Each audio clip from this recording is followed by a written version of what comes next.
கணியன் குழும மாணவர்களுக்கு வணக்கம். இன்னைக்கு இப்போ நம்ம என்ன டாபிக் பார்க்க போறோம் அப்படின்னு கேட்டா ரீசனிங்ல திசைகள், அதாவது டைரக்ஷன்ஸ் கணக்கு தான் நம்ம பார்க்க போறோம். டைரக்ஷன்ஸ் கணக்கு வந்து எல்லா எக்ஸாம்ஸ்லையும் கேட்கக்கூடிய ஒரு டாபிக். இந்த டாபிக் வந்து ரொம்ப ஈஸியான டாபிக்கும் கூட. கொஞ்சம் கவனமா நம்ம ஹேண்டில் பண்ணோம் அப்படின்னா ஃபுல் மார்க்கை எடுத்துடலாம். ப்ராக்டிஸ் மட்டும் பண்ணணும். சரிங்களா? பார்க்கலாம் வாங்க. டைரக்ஷன்ஸ்ல ஃபர்ஸ்ட் சம் பாருங்க. ராமு மேற்கு நோக்கி நிற்கிறான். அவன் 45 டிகிரி கடிகார திசையில் திரும்புகிறான். அதே திசையில் மீண்டும் 180 டிகிரி திரும்புகிறான். மற்றும் அவன் மீண்டும் 135 டிகிரி கடிகார திசையில் திரும்பினால் அவன் எத்திசையை நோக்கி நிற்பான் அப்படின்னு கேட்குறாங்க. டைரக்ஷன்ஸை பொறுத்த அளவுக்கு நமக்கு ஒரு சில விஷயங்கள் தெரியணும். பாருங்க, ஃபர்ஸ்ட் இதெல்லாம் பேசிக்கா நமக்கு தெரிஞ்சுக்கணும். இது வடக்கு, தெற்கு, கிழக்கு, இது மேற்கு. எப்பயுமே நம்ம டைரக்ஷன்ஸ்ல இந்த மாதிரி தான் நம்ம எடுத்துக்கணும். சரிங்களா? அதுதான் நமக்கு ரொம்ப ஈஸியா இருக்கும். இந்த மாதிரி தான் எடுத்துக்கணும். மேல இருக்கிறது வடக்கு, அந்த சைடு கிழக்கு, தெற்கு, மேற்கு அப்படின்றத எடுத்துக்கணும். இதுல இன்னும் என்ன அப்படின்னு கேட்டா, இன்னும் 4 திசைகள் இருக்கு. வடக்கு, கிழக்கு. அப்ப இது வந்து என்னது? வடகிழக்கு. சரிங்களா? இது வடகிழக்கு. இங்க என்ன இருக்கு? தெற்கு, கிழக்கு. அப்ப இது தென் கிழக்கு.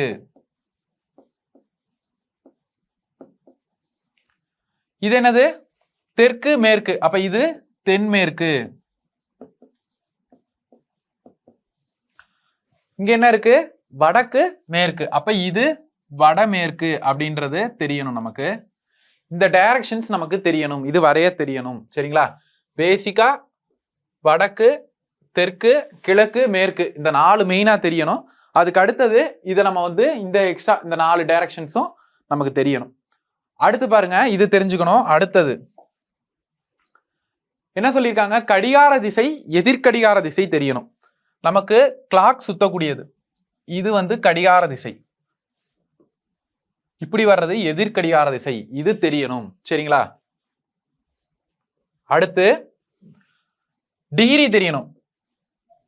ஒரு வட்டம் இருக்கு அப்படின்னா வட்டத்தின் மொத்த கோணம் எவ்வளவு? 360 டிகிரி. அதாவது ஒரு வாட்ச் இருக்கு அப்படின்னா அந்த வாட்ச் வந்து ரவுண்டா இருக்கா, அந்த இது முழுசா சுத்தி வரக்கு எத்தனை டிகிரி வரும் அப்படின்னா 360 டிகிரி. உங்களுக்கு எக்ஸாம்பிளுக்காக சொல்றேன். சரிங்களா? அப்ப இது 360 டிகிரி. இப்ப இந்த வட்டத்துல பாதி எவ்வளவு அப்படின்னு கேட்டா 180 டிகிரி. அடுத்து இதுல பாதி, அப்ப இது எவ்வளவு அப்படின்னு கேட்டா 90 டிகிரி. சரிங்களா? அப்ப இந்த கால் வட்டத்துல பாதி எவ்வளவு அப்படின்னு கேட்டா 45 டிகிரி. இந்த விஷயங்கள் நமக்கு தெரியணும். இது தெரிஞ்சாதான் டைரக்ஷன்ஸ் வந்து நம்ம சால்வ் பண்ண முடியும். சரிங்களா? வாங்க சம்முக்குள்ள போலாம். ஃபர்ஸ்ட் சம் பாருங்க. ராமு மேற்கு நோக்கி நிற்கிறான் அப்படின்னு கொடுத்துருக்காங்க. ஃபர்ஸ்ட் நான் என்ன பண்றேன், இங்க வரைஞ்சுக்கிறேன். இது வடக்கு, இது தெற்கு, கிழக்கு, மேற்கு வரைஞ்சுக்கிட்டேன். இப்ப ராமு எதை நோக்கி நிற்கிறாரு? மேற்கு நோக்கி நிற்கிறாரு. சரிங்களா? அப்ப நான் என்ன பண்ணிக்கிறேன்னா மேற்கு நோக்கி நிற்கிறாருன்றது எழுதிக்கிறேன்.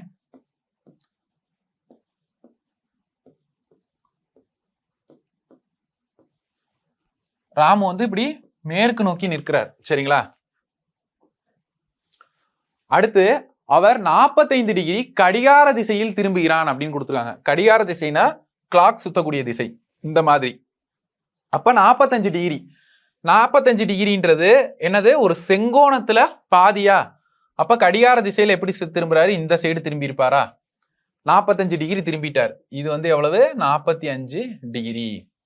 அடுத்து பாருங்க, அதே திசையில் மீண்டும் 180 டிகிரி திரும்புகிறான். அதே திசையில்னா இங்கேயும் கடிகார திசை தான் வருது. 180 டிகிரி அப்படின்றது ஒரு நேர்கோடு. சரிங்களா? அப்ப இப்படி திரும்பினாரு அப்படின்னா இங்க வந்துருவார். சரிங்களா? இது 180 டிகிரி. அடுத்து பாருங்க, மற்றும் அவன் மீண்டும் 135 டிகிரி கடிகார திசையில் திரும்பினால் அப்படின்னு கொடுத்துருக்காங்க. சரியா? 135 ஒன்றும் பயப்படுற நம்பர்லாம் கிடையாது. 90 டிகிரி அப்படின்றது செங்கோணம். 90 டிகிரி பிளஸ் 45 டிகிரி, அதுல பாதி, அது ரெண்டையும் கூட்டணும் அப்படின்னா 135 டிகிரி. அப்ப என்ன வரும்? இங்க இது இப்ப இது மொத்தமா 180. இந்த 180ல 45 போச்சுன்னா 35. என்ன திசை சொல்லியிருக்காங்க? கடிகார திசை தான் சொல்லியிருக்காங்க. மொத்தமா இங்க 180 டிகிரி இருக்கு, இங்க 45 இருக்கு. அதை கழிச்சிட்டோம்னா இங்க என்ன இருக்கும்? 135 டிகிரி இருக்கும். சரிங்களா? அப்ப கடிகார திசையில இந்த சைடு திரும்புறாரு, 135 டிகிரினா எங்க வந்துடுறாரு? மேற்கு திசைக்கே வந்துடுறாரு. அவன் எத்திசையை நோக்கி நிற்கிறான் அப்படின்னா இது என்ன திசை? மேற்கு. அப்ப ஆன்சர் என்ன? இதுக்கு மேற்குன்றது தான் ஆன்சர். சரிங்களா? சைட்ல வரைஞ்சு வச்சுக்கணும், அப்பதான் நமக்கு தெரியும். வடக்கு, இது தெற்கு, இது கிழக்கு, இது மேற்கு. அப்ப இது என்ன திசை? மேற்கு திசை அப்படின்றது.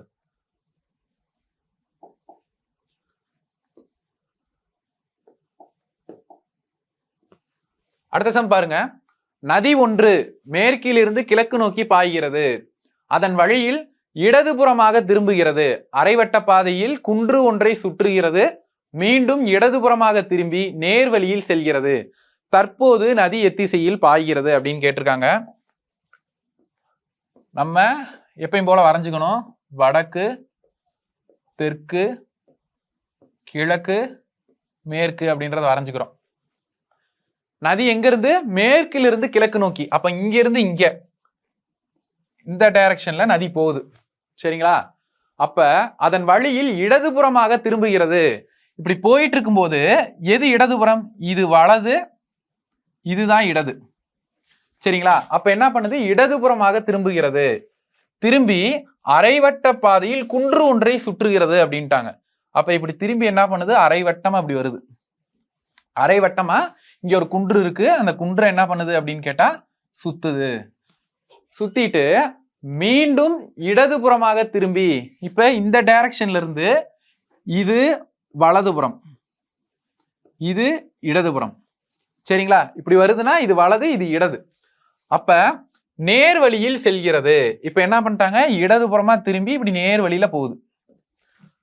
தற்போது நதி எத்திசையில் பாய்கிறது அப்படின்னு கேட்டா இது என்ன திசை? இப்படிதானே பாயுது. அப்ப இது என்ன திசை? கிழக்கு திசை. கிழக்கு தான் ஆன்சர். சரிங்களா? ரொம்ப ஈஸி தான். நதி ஒன்று மேற்கிலிருந்து கிழக்கு நோக்கி பாய்கிறது. மேற்குல இருந்து கிழக்குல போகுது. அதன் வழியில் இடதுபுறமாக திரும்புகிறது. இது வலது, இது இடது. அப்ப இடதுபுறமா திரும்புது. அரைவட்ட பாதையில் குன்று ஒன்றை சுற்றுகிறது. அரைவட்ட பாதையில குன்றை சுத்துது. மீண்டும் இடதுபுறமாக திரும்பி, இது வலது, இது இடது, இடதுபுறமா திரும்பி செல்லுது. இப்ப எந்த திசையில போகுது அப்படின்னா கிழக்கு திசையில போகுது.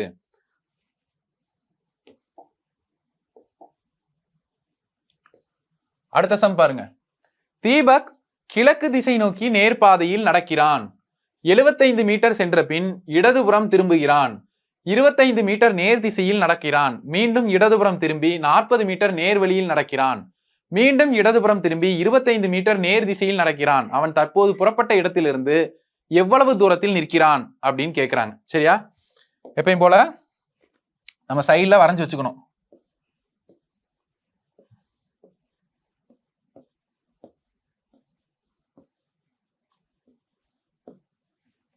வடக்கு எது, கிழக்கு எதுன்றத நம்ம வரைஞ்சுக்கிறோம்.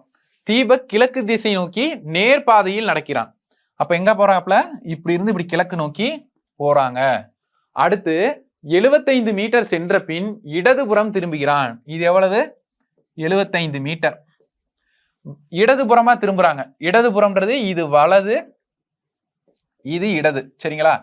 அப்ப இடதுபுறமா திரும்பி 25 மீட்டர் நேர் திசையில் நடக்கிறான். இங்க எவ்வளவு தூரம் போறாரு? 25 மீட்டர்.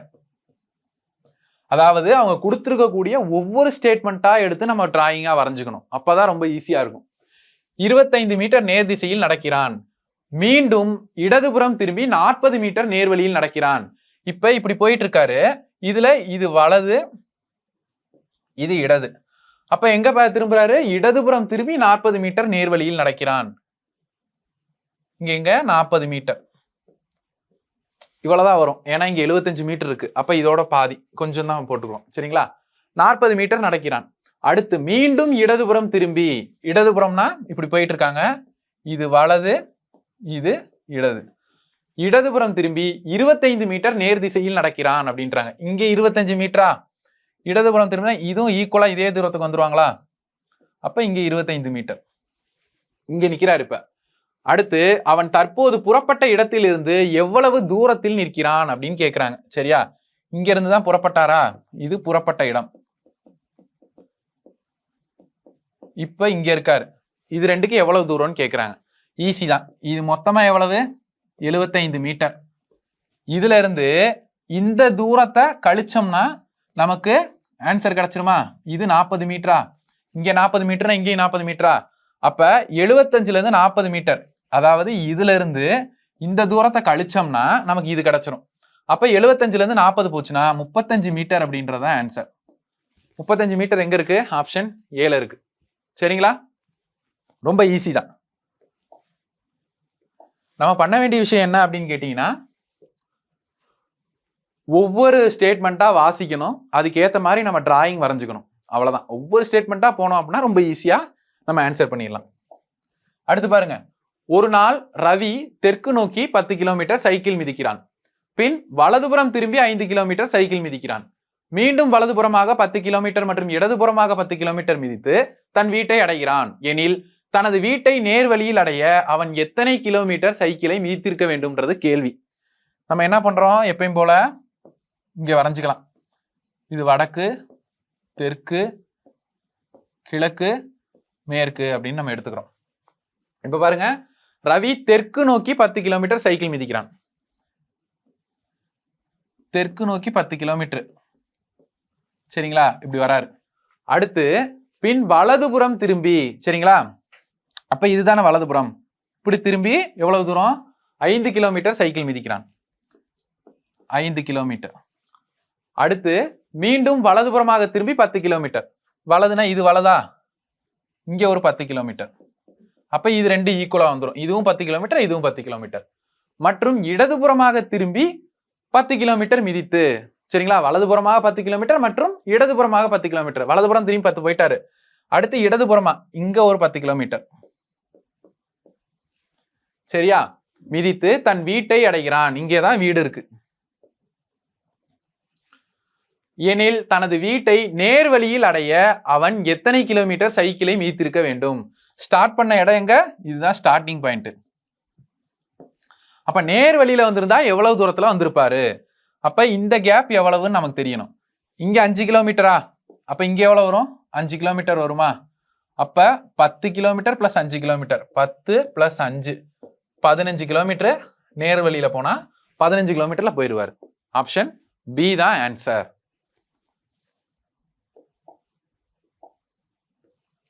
அடுத்த சம் பாருங்க. குணால் வடக்கு நோக்கி 10 கிலோமீட்டர் செல்கிறார்.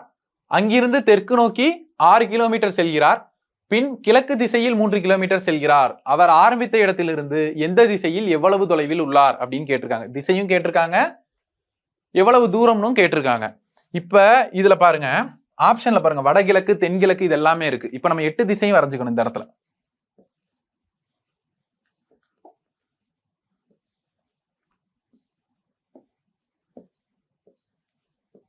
இது வடக்கு, இது தெற்கு, கிழக்கு, மேற்கு. இது வடகிழக்கு,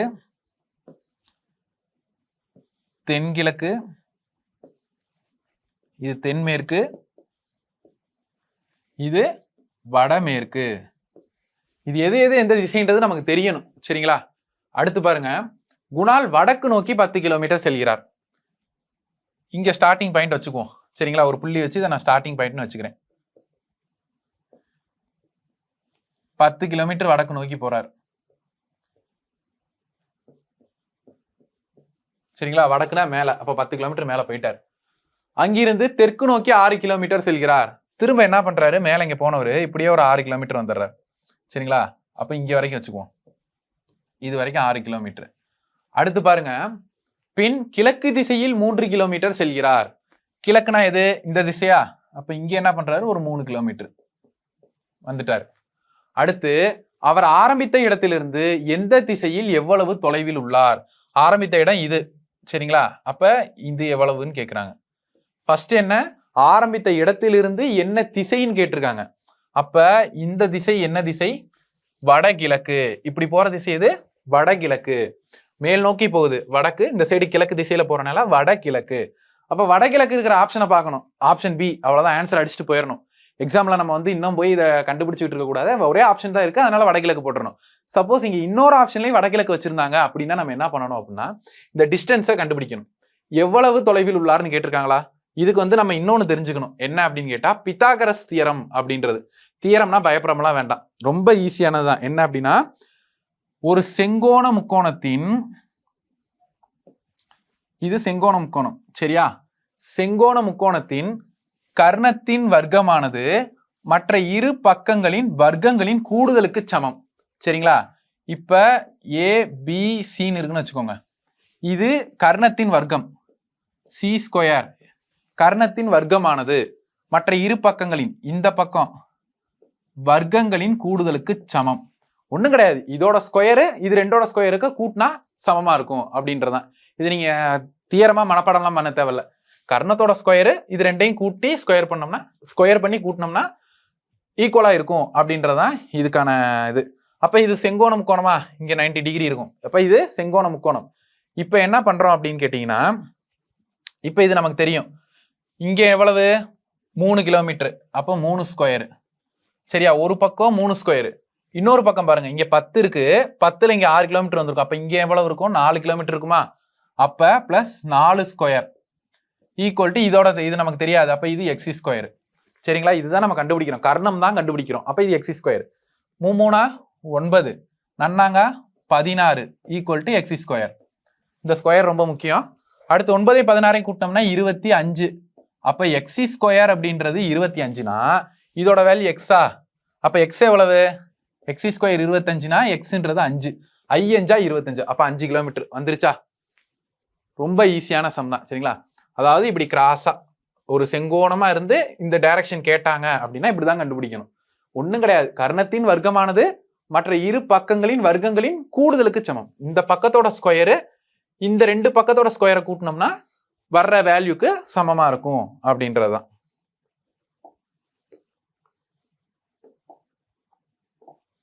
அடுத்த சம் பாருங்க.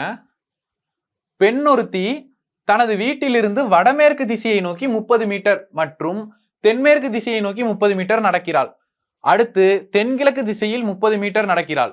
அடுத்து அவள் வீட்டை நோக்கி செல்கிறாள் என்றால் எத்திசையில் நடந்து கொண்டிருப்பாள் அப்படின்னு கேக்குறாங்க சரிங்களா. ஃபர்ஸ்ட் என்ன பண்றாங்க, பெண் ஒருத்தி தனது வீட்டில் இருந்து, இப்ப இதுல நமக்கு திசை வந்து 8 திசையுமே தெரியணும். வடக்கு, கிழக்கு, தெற்கு, மேற்கு, வடகிழக்கு, தென்கிழக்கு, தென்மேற்கு, வடமேற்கு சரியா. ஃபர்ஸ்ட் என்ன பண்றாங்க, பெண் ஒருத்தி தனது வீட்டிலிருந்து வடமேற்கு திசையை நோக்கி நடக்கிறாள். இங்க இருக்காங்க, இதுதான் வீடுன்னு வச்சுக்கோ, ஒரு பாயிண்ட் வச்சு இது வீடு சரிங்களா. எங்க போறாங்க, வடமேற்கு திசை. வடமேற்குனா எங்க, இந்த திசை. அப்ப என்ன பண்றாங்க, இப்படி போறாங்க வீட்டுல இருந்து சரியா. இங்க போயிட்டு அடுத்து என்ன பண்றாங்க, 30 மீட்டர், இங்க எவ்வளவு தூரம் போறாங்க, 30 மீட்டர் போறாங்க. மற்றும் தென்மேற்கு திசையை நோக்கி 30 மீட்டர். தென்மேற்குனா எது, இந்த திசை தான் தென்மேற்கு. அப்ப இங்க இருந்து எப்படி போவாங்க, இப்படி போவாங்களா, இது தெற்கு, இந்த சைடு மேற்கு. அப்ப இதுதான் தென்மேற்கு. தென்மேற்கு திசையில ஒரு 30 மீட்டர் போறாங்க. வந்துட்டாங்களா, தென்மேற்குல எவ்வளவு வந்திருக்காங்க, 30 மீட்டர் நடக்கிறாள். அடுத்து தென் கிழக்கு திசையை நோக்கி 30 மீட்டர் நடக்கிறாங்க. தென் கிழக்கு அப்படின்றது இந்த திசை சரியா. அப்ப இப்படி வந்துட்டாங்க, தென் கிழக்கு இப்படி ஒரு 30 மீட்டர் போறாங்க. இது நான் புரியணும்னு தான் இந்த படம் வரைஞ்சிருக்கேன், எது எது எந்த திசைன்னு. வட மேற்கு, அடுத்து தென் மேற்கு, அடுத்தது தென் கிழக்கு சரிங்களா. அடுத்து அவள் வீட்டை நோக்கி செல்கிறாள் அப்படின்ட்டாங்க. வீடு இங்க நம்ம நோட் பண்ணியிருக்கோம். அப்ப வீட்டை நோக்கி இப்படி போறாங்க சரியா, வீட்டை நோக்கி போறாங்க என்றால் எத்திசையில் நடந்து கொண்டிருப்பாள். அப்ப இந்த டைரக்ஷன், இது எந்த டைரக்ஷன், இது வந்து எந்த திசைன்னு கேட்டிருக்காங்க. இப்படி போறதுங்க வடகிழக்கு சரிங்களா. இந்த திசை வந்து இது வடகிழக்கு. ஆப்ஷன் ஏ தான் ஆன்சர் சரிங்களா. ரொம்ப ஈஸியான சம் தான். கொஞ்சம் நம்ம கவனமா எது எது எந்த திசைன்றதை நம்ம நோட் பண்ணி வச்சுட்டு அதை நம்ம வரைஞ்சு பார்த்துட்டோம் அப்படின்னா ஈஸியா ஆன்சர் வந்துடும். அடுத்து பாருங்க, பி, கியூ, ஆர், எஸ் மற்றும் டி என்ற 5 கிராமங்கள் ஒன்றனொன்று அருகாமையில் அமைந்துள்ளது. பி என்ற கிராமம் கியூவிற்கு மேற்காகவும், ஆர் என்பது Pக்கு தெற்காகவும் T என்பது Qவிற்கு வடக்காகவும் S என்பது Tக்கு கிழக்காகவும் இருந்தால் R என்பது Sக்கு எந்த திசையில் இருக்கும்னு கேட்டிருக்காங்க. நம்ம எப்பயும் போல வடக்கு, தெற்கு, கிழக்கு, மேற்குன்றதை எழுதிக்கிறோம். சரிங்களா? இங்க என்ன பண்றோம்? ஃபர்ஸ்ட் என்ன கொடுத்துருக்காங்க? 5 கிராமம் இருக்கு. 5 கிராமத்துல ஃபர்ஸ்ட் என்ன கொடுத்துருக்காங்க? P என்ற கிராமம் Qவிற்கு மேற்கா இருக்குன்னு சொல்லியிருக்காங்க. Qவுக்கு P வந்து மேற்கு, மேற்குன்றது இந்த சைடு. சரிங்களா? அப்ப Qன்றது Qவிற்கு மேற்கா யார் இருக்கா அப்படின்னா P இருக்காங்க. சரியா? மேற்கு திசைனா இது. P தான் மேற்குல இருக்காங்க. P என்ற கிராமம் Qவிற்கு மேற்காக, அப்ப Qவிற்கு மேற்காக இருக்காங்க. R என்பது Pக்கு தெற்காகவும், Pக்கு தெற்கா யார் இருக்கா அப்படின்னா R, Pக்கு தெற்காகவும், T என்பது Qவிற்கு வடக்காகவும், Qவிற்கு வடக்கா யார் இருக்காங்க அப்படின்னா T இருக்காங்க. T என்பது Qவிற்கு வடக்காகவும், அடுத்து S என்பது Tக்கு கிழக்காகவும். சரியா? Tக்கு கிழக்குல வந்து யார் இருக்காங்க அப்படின்னா S. Tல இருந்து கிழக்கு திசை அது. இதுக்கு தான் இங்க நோட் பண்ணி வச்சிருக்கேன், எது வடக்கு எது மேற்கு கிழக்குன்றது. சரியா? அம்புக்குறி போட்டு காமிச்சிருக்கேன். அப்ப S என்பது Tக்கு எங்க இருக்காங்கன்னா கிழக்காகவும் இருந்தால் R என்பது Sக்கு எந்த திசையில் இருக்கும் அப்படின்னு கேட்டிருக்காங்க. Rன்றது Sக்கு எந்த திசையில இருக்கும்? இப்படி இருக்குமா? யார கேட்டிருக்காங்க? R-த்தான் கேட்டிருக்காங்க, S-அ கேட்கல. அப்ப S-க்கு R எந்த திசை அப்படின்னு கேட்டாங்கன்னா இது தெற்கு, இந்த சைடு வரும்போது மேற்கு. சரியா? இந்த டைரக்ஷன்ல இருக்கா? அப்ப இது வந்து என்னது? தென் மேற்கு. சரிங்களா? அப்ப இது என்ன டைரக்ஷன்? தென்மேற்கு திசையில இருக்காங்க S-க்கு. நீங்க டப்புன்னு S-க்கு போட்டக்கூடாது, இப்படி போட்டக்கூடாது, இப்படி போட்டு வடகிழக்குன்னு போட்டக்கூடாது, அது தப்பு. ஆப்ஷன்லயே இருக்கு. சரிங்களா? S-க்கு தான் கேட்டிருக்காங்க. S-க்கு R என்னன்னு கேட்டிருக்காங்க. R வந்து எங்க இருக்கு? தென்மேற்கா இருக்கு. சரிங்களா?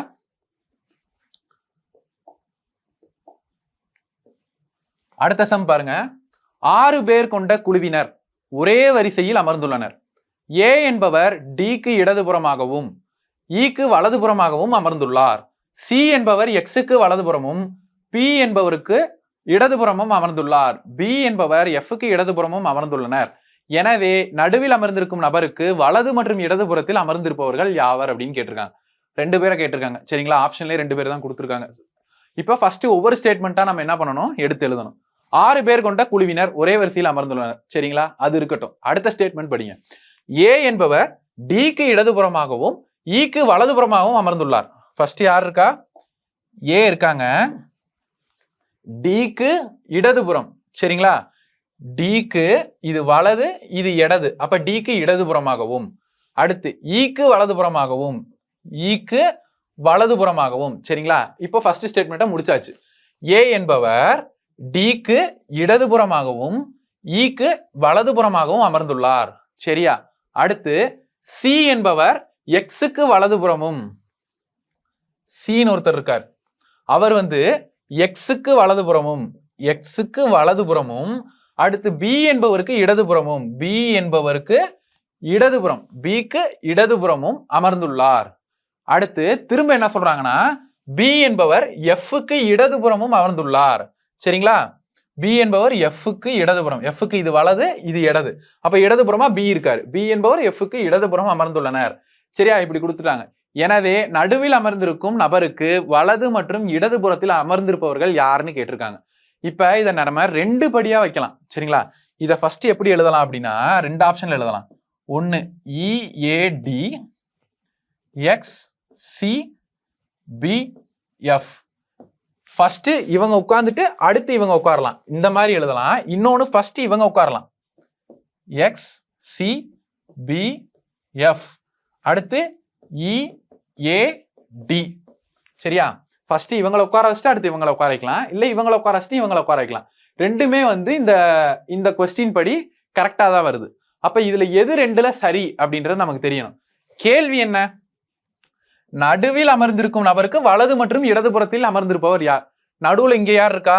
X, இங்க யார் இருக்கா? F. அப்ப வலது இடத்துல யார் இருக்கா? D மற்றும் C, இங்க B மற்றும் E. இங்க ஆப்ஷனை பார்க்கணும். ஆப்ஷன்ல D மற்றும் C இருக்கா? இருக்கு. B மற்றும் E இருக்கா? B மற்றும் E இல்ல. அப்ப அவங்க எப்படி உட்கார்ந்துருக்காங்க? இந்த மாதிரி தான் உட்கார்ந்துருக்காங்க. D மற்றும் C தான் ஆன்சர், ஆப்ஷன் D. சரிங்களா?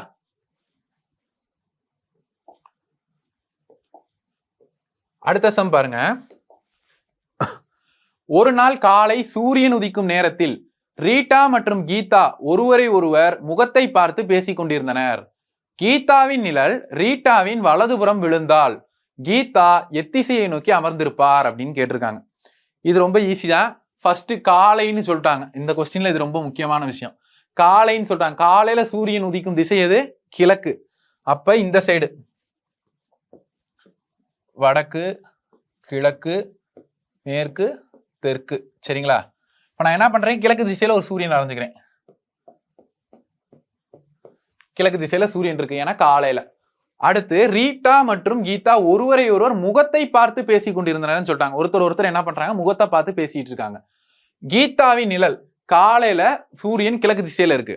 அப்ப நிழல் எப்பயுமே சூரியனுக்கு ஆப்போசிட் டைரக்ஷன்ல தான் விழுகும். அப்ப நிழல் எந்த சைடு விழுகும்? நமக்கு மேற்கு திசையில தான் விழுகும் நிழல். சரிங்களா? அப்ப மேற்கு திசையில விழுகும். சரிங்களா? இப்ப என்ன சொல்றாங்கன்னா, கீதாவின் நிழல் ரீட்டாவின் வலதுபுறம் விழுந்தால், சரிங்களா? அப்ப இங்க கீதா இருக்காங்கன்னு வச்சுக்குவோம், இங்க ரீட்டா இருக்காங்க. சரியா?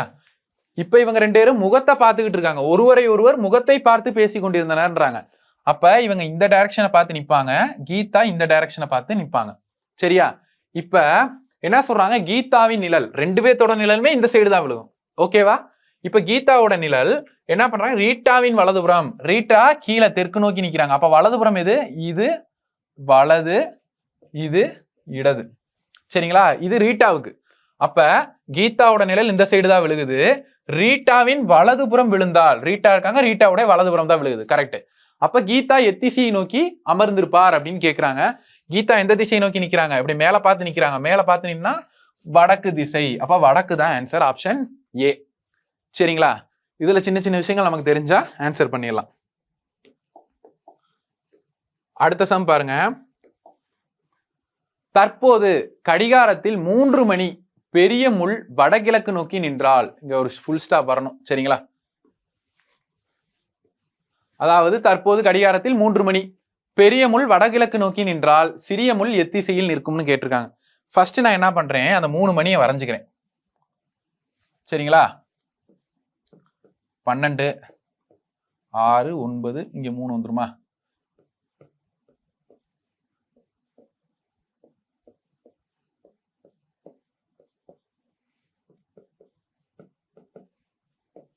இப்ப எத்தனை மணி சொல்லியிருக்காங்க?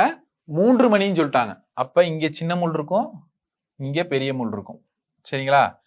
இப்ப என்ன சொல்லிட்டாங்கன்னா, இந்த பெரிய முள் வடகிழக்கு நோக்கி நின்றால் அப்படின்ட்டாங்க. இப்ப நமக்கு என்ன தெரியணும்? திசை வடக்கு, தெற்கு, கிழக்கு, மேற்கு. வடகிழக்கு, தென்கிழக்கு, தென்மேற்கு, வட மேற்கு. சரிங்களா? இப்ப இதுல பெரிய முள், சரிங்களா? பெரிய முள்ன்றது எது? இதுதான். பெரிய முள் எங்கிட்டு இருக்கு? வடகிழக்கு நோக்கி நிக்குது.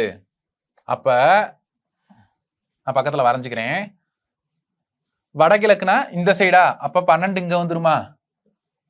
இங்க 6 வந்துருமா?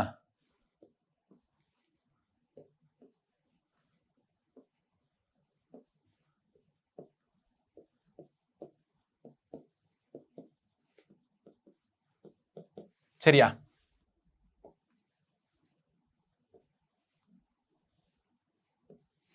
இப்ப பாருங்க. இப்ப நான் என்ன பண்ணிட்டேன்னா, பெரிய முள்ள வடகிழக்கு நோக்கி திருப்பிட்டேன். இப்ப இது வடகிழக்கு. சரிங்களா? இந்த டைரக்ஷன்ல இருக்கு. இது வடகிழக்கு. அப்ப என்ன கேக்குறாங்க, சிறிய முள் எத்திசையில் நிற்கும்னு கேக்குறாங்க. சிறிய முள் எங்க இருக்கு? இங்க இருக்கு. அப்ப இது எந்த திசையில வருது? இங்க வருமா? அப்ப தென்கிழக்கு. இப்படி வர திசை எது? தென் கிழக்கு திசை. ஆப்ஷன்ல இருக்கா? ஆப்ஷன் டெல்லி. சரிங்களா? ஃபர்ஸ்ட் 3 மணின்றத வரைஞ்சுக்கிட்டேன். பெரிய முள் வடகிழக்கு நோக்கி இருக்கு அப்படின்ட்டாங்க. திசையை வரைஞ்சுக்கிட்டு வடகிழக்கு நோக்கி பெரிய முள்ள வரைஞ்சுக்கிட்டேன். அப்ப சின்ன முள் ஆட்டோமேட்டிக்கா எங்க இருக்கும்? தென்கிழக்குல வந்துரும். அடுத்த சம் பாருங்க. ஒரு கடிகாரம் தற்போது 8 மணி 45 நிமிடம் காட்டுகிறது. கடிகாரத்தை 135 டிகிரி எதிர்கடிகார திசையில் சுழற்றினால் நிமிடம் காட்டும் முள் எத்திசையை நோக்கி இருக்கும் அப்படின்னு கேட்டிருக்காங்க. ஃபர்ஸ்ட் அதே மாதிரி நான் என்ன பண்றேன், நான் வரைஞ்சுக்கிறேன். கடிகாரத்தை வரைஞ்சுக்கிறேன்.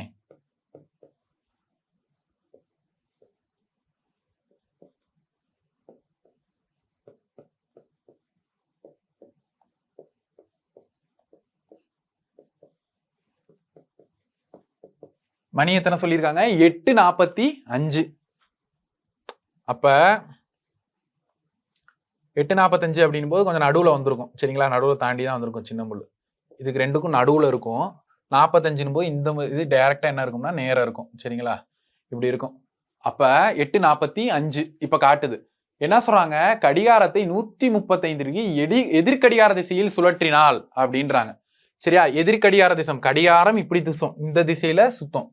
இப்ப எதிர்கடிகார திசை அப்படின்னும் போது நம்ம என்ன பண்ணணும்? இந்த திசையில வரணும். சரிங்களா? எதிர்கடிகார திசையில சுத்தணும். எவ்வளவு தூரம் சுத்தணும்? 135 டிகிரி. ஆனா என்ன சொல்றாங்க? திசையை சுழற்றினால் நிமிடம் காட்டும் முள் திசையை நோக்கி நிற்கும். நம்ம மொத்தமா சுத்த வேண்டாம், நிமிடம் நம்ம காட்டும் முள்ள மட்டும் சுத்துவோம். நிமிடம் முள்னா எது? பெரிய முள். பெரிய முள்ள மட்டும் நான் என்ன பண்றேன்? எதிர்கடிகார திசையில 135 டிகிரி. அப்ப 135னா 90 பிளஸ் 45. 90னா இது 90. சரிங்களா? இப்படி எதிர்கடிகார திசையில இப்படி சுத்துது 90 டிகிரி. 45னா இது. அப்ப 90 பிளஸ் 45 135 டிகிரி. அப்ப என்ன பண்றேன்? பெரிய முள் எங்கிட்ட வந்துடும்? இந்த சைடு வந்துடும். அப்ப இது என்ன திசை? வடக்கு, தெற்கு, கிழக்கு, மேற்கு, வடகிழக்கு, தென்கிழக்கு, இது தென்மேற்கு, இது வடமேற்கு. அப்ப எந்த திசையில வருது? இப்படி இருக்கா? இது எந்த திசை? தென்கிழக்கு. அப்ப தென்கிழக்கு ஆப்ஷன் டி தான் ஆன்சர். சரியா? ஈஸி தான் இந்த சம்மு. என்ன சொல்லியிருக்காங்க? 8:45. 8:45 நோட் பண்ணிட்டேன். 135 டிகிரி எதிர்கடிகார திசையில சுத்தணும். நிமிடமல்ல மட்டும் நான் சுத்திக்கிறேன். ஏன்னா அவங்க கேட்டிருக்கிற நிமிடமுள்ளோட திசை தான். அப்ப நிமிடமுள்ள 135 டிகிரி இப்படி திருப்பினோம்னா எங்க வந்துடும்? தென்கிழக்கு திசையை நோக்கி வந்துடும். ஆப்ஷன் டி தான் ஆன்சர். சரிங்களா? அவ்வளவுதான். இப்போ உங்களுக்கு வந்து என்ன திசைகள் அதாவது டைரக்ஷன்ஸ் அப்படின்றதுல என்னென்ன ஒரு சில டிஃப்ரெண்ட் டைப்ஸ்ல, சரிங்களா? டிஃப்ரெண்ட் டைப்ஸ்ல நம்ம வந்து என்ன பண்ணிருக்கோம் அப்படின்னு கேட்டா சம்ஸ் வந்து பார்த்திருக்கோம். ஒரு 11 சம் நம்ம வந்து பார்த்திருக்கோம். இதுல வந்து 4 திசைகள், வடக்கு, கிழக்கு, மேற்கு, தெற்கு, இது அதுக்கப்புறம் வடக்கு, வடகிழக்கு, வடமேற்கு, அந்த மாதிரி வந்து 8 திசைகள் இருக்கிற மாதிரியும் பார்த்திருக்கோம். டிகிரிஸ், சரிங்களா? அந்த கோணம் இருக்கிற மாதிரி டிகிரிஸ் இருக்கிற மாதிரி நம்ம வந்து பார்த்திருக்கோம். பித்தாகரஸ் தேற்றம் யூஸ் பண்ற மாதிரியும் நம்ம வந்து சம்ஸ் வந்து பார்த்திருக்கோம். இப்போ இதுல நம்ம வந்து ஒரு மேக்சிமமா ஒரு டிஃப்ரெண்ட் டைப்ஸ் ஆஃப் சம்ல வந்து திசைகள், டைரக்ஷன்ஸ் வந்து பார்த்திருக்கோம். நீங்க வந்து இன்னும் வந்து என்ன பண்ணணும் அப்படின்னு கேட்டா, இதை வந்து வீடியோ பாருங்க. உங்களுக்கு வந்து சம்ஸ் வந்து அதே மாதிரி பிராக்டிஸ் பண்ணி பாருங்க. எந்த அளவுக்கு பிராக்டிஸ் பண்றீங்களோ அந்த அளவுக்கு தான் வந்து உங்களுக்கு வந்து ரீசனிங்கும் சரி, மேக்ஸும் சரி ஈஸியா உங்களுக்கு வரும். டைமும் வந்து உங்களுக்கு வந்து சீக்கிரம் சால்வ் பண்ற மாதிரி வரும். உங்களுக்கு எக்ஸாம்ல வந்து கன்வீனியன்ட்டா இருக்கும். சரிங்களா? அதனால பிராக்டிஸ் பண்ணுங்க. நன்றி, வணக்கம்.